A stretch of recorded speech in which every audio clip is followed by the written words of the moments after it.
Well, it's happened again. There's been another sighting of Elvis, this time in Ottawa. And it seems that in spite of having died 14 years ago, the king seems to be in mint condition. Joining us now to discuss this latest bit of Elvis mania is Murray Church, Director of Communications for the Royal Canadian Mint in Ottawa. Mr. Church, good morning. Good morning.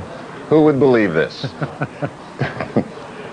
Well, anyway, how did this whole thing get started then, this whole Elvis thing? Well, really, as it was said in the opening piece there, Michael Macri, who is an entrepreneur in Toronto, came to us a few years ago and said, look, I've got this idea.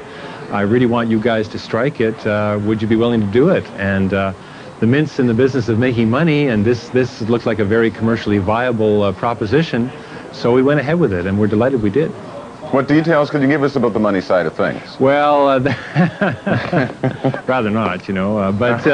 No, it's been commercially very good for us. And more importantly, I think this project has demonstrated to a lot of people that we are in the business of making custom minted products. I mean, if the CBC, for example, wanted a medallion, you know, we would do it for them. And or if another major Canadian company wanted something, again, we do it for them. So I think it demonstrates our kinds of skills and our marketing interests in this type of product.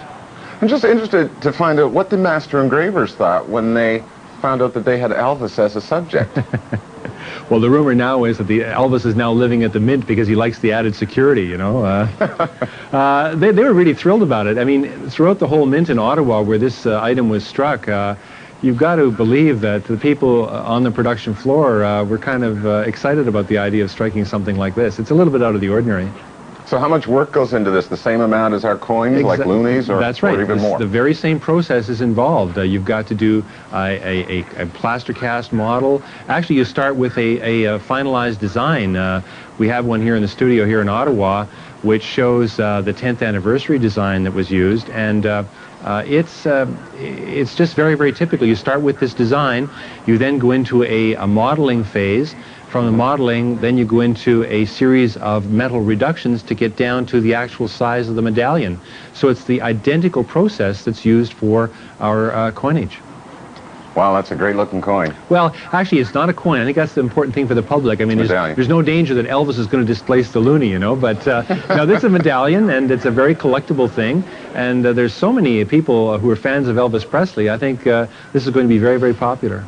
How about you? Are you a fan? Well, I've got some Elvis compact discs at home, so sure, I'm an Elvis fan, but I haven't got any of those tight sequin pants, you know. I see.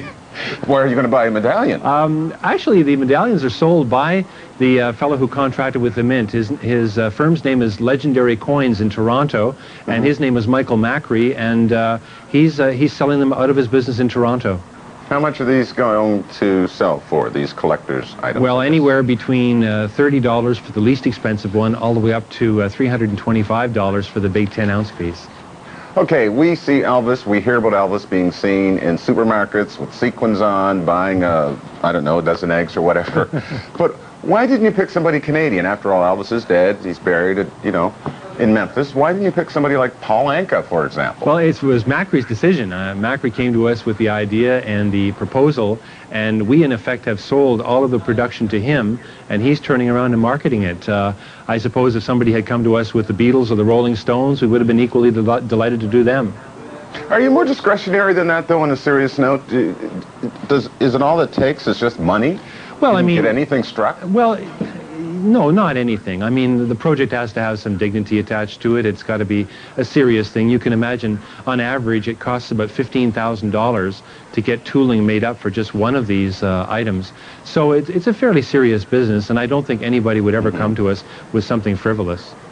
Now, Mr. Church, you said earlier you had a few compact discs from Elvis, but I understand you're going to that annual convention in Memphis. Yeah, I don't know what to expect down there. I'm supposed to go down and make the presentation to the winner of this auction, and I'm looking forward to quite an experience, let me tell you. I can imagine. Anyway, thanks very much for joining us. My pleasure. Thank you. Murray Church is Director of Communications for the Royal Canadian Mint. He was alive and well in our Ottawa studio.